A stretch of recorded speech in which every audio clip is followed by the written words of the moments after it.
Newton first law of motion என்ன சொல்லுதுன்னா, ஒரு ஆப்ஜெக்ட் ரெஸ்ட்ல இருந்தா ரெஸ்ட்ல தான் இருக்கும்.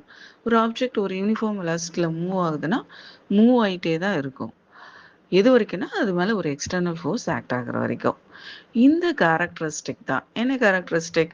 அது ரெஸ்ட்ல இருந்தா ரெஸ்ட்ல இருக்கிற ட்ரை பண்றது. அது மூவிங்ல இருந்தா மூவிங்லயே இருக்கிற ட்ரை பண்றது. இந்த கேரக்டரிஸ்டிக் தான் இனர்ஷியான்னு சொல்றோம். தமிழ்ல நிலைமை பண்புன்னு சொல்றோம். இத பத்தி தான் டீட்டெயிலா பார்க்க போறோம். இப்போ இத டெஃபினேஷனா பார்த்துடலாம். அதுதான் Newton's first law of motion சொல்றது. என்னன்னா, every object continues to be in the state of rest or of uniform motion unless there is an external force acting on it. சர்க்கம்ஸ்டன்சஸ்க்கு ஏற்ற மாதிரி எனர்ஜியாவை 3 டைப்ஸாக சொல்லலாம். ஒன்று energy of rest, second one energy of motion, third one energy of direction. Energy of rest அதுக்கு best example, எல்லாருமே கார்லேயோ பஸ்லேயோ ட்ராவல் பண்ணிப்போம். அப்படி அந்த காரோ பஸ்ஸோ ஸ்டார்ட் ஆகிறப்போ எல்லாருக்குமே ஒரு பேக்வேர்டு புஷ் ஒன்று ஃபீல் பண்ணியிருப்போம். அதுக்கு காரணம் என்னன்னா எனர்ஜி ஆஃப் ரெஸ்ட் தான் காரணம். அதோட எக்ஸ்பிளனேஷன் தான் இப்போ பார்க்க போகிறோம். பஸ் ஸ்டார்ட் ஆகிறதுக்கு முன்னாடி பஸ்ஸோட மொமெண்டம் 0. ஸோ அதாவது பஸ்ஸோட அட்டாச் ஆகிருக்கிற சேரோட மொமெண்டம் 0. சேர் மேலே தான் நம்ம இருக்கோம். நம்மளோட மொமெண்டம் 0. நம்மளோட கால் பாதம் மட்டும் பஸ்ஸோட அட்டாச் ஆகிருக்கும். இப்போ பஸ்ஸு மூவ் ஆகுது. பஸ்ஸு மூவ் ஆகுறப்போ அதோட மொமெண்டமும் இன்க்ரீஸ் ஆகும்.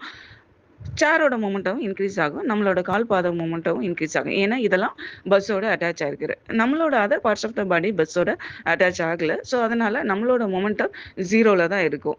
இப்போது நம்மளோட மொமெண்டமும் அதாவது பேசஞ்சர்ஸோட மொமெண்டமும் பஸ்ஸோட மொமெண்டமும் ஈக்குவல் ஆகிறதுக்காக இருக்கிற அந்த ஃப்ராக்ஷன் ஆஃப் செகண்ட்ஸில் சேர் முன்னாடி வந்துடும். நம்ம அதே இடத்துல தான் இருப்போம். ஸோ அதனால நமக்கு ஒரு பேக்வர்ட் புஷ் ஒன்று கிரியேட் ஆகுது. இதை Newton's first law of motion சொல்லலாம். என்னன்னா, பஸ்ஸும் பேசஞ்சர்ஸும் ரெஸ்ட்ல இருக்கிற அதாவது ஸ்டார்ட் ஆகிறதுக்கு முன்னாடி ரெஸ்ட்ல இருக்காங்க. பஸ் ஸ்டார்ட் ஆகுறப்போ பஸ் முன்னாடி போகுது. பேசஞ்சர்ஸ் ரெஸ்ட்ல இருக்கவே ட்ரை பண்றதுனால பின்னாடி தள்ளுறாங்க. இதை தான் இனர்ஷியா ஆஃப் ரெஸ்ட்ன்னு சொல்றோம். நெக்ஸ்ட் இனர்ஷியா ஆஃப் மோஷன் பார்க்கலாம். இதுக்கு பெஸ்ட் எக்ஸாம்பிள் என்னன்னா, மூவிங்ல இருக்கிற பஸ்ல சடன் பிரேக் போடுறப்போ அதில் இருக்கிற பேசஞ்சர்ஸ் எல்லாம் முன்னாடி விழுவாங்க. இதுதான் இனர்ஷியா ஆஃப் மோஷன் சொல்றோம். இதோட எக்ஸ்பிளனேஷனை இப்போ பார்க்கலாம். பஸ் மூவிங்ல இருக்கிறப்போ பஸ்ஸுக்கு ஒரு மொமெண்டம் இருக்கும்.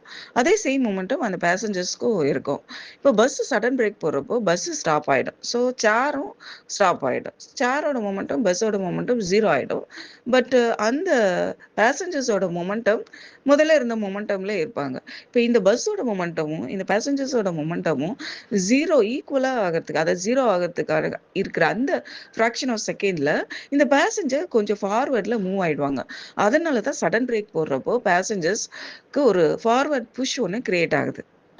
இதை நியூட்டன்ஸ் ஃபர்ஸ்ட் லா ஆஃப் மோஷனோட நம்ம சொல்லலாம். என்னன்னா, பஸ்ஸும் பேசஞ்சர்ஸும் மூவிங்லேயே இருக்காங்க, எந்த பிரச்சனையுமே இல்லை.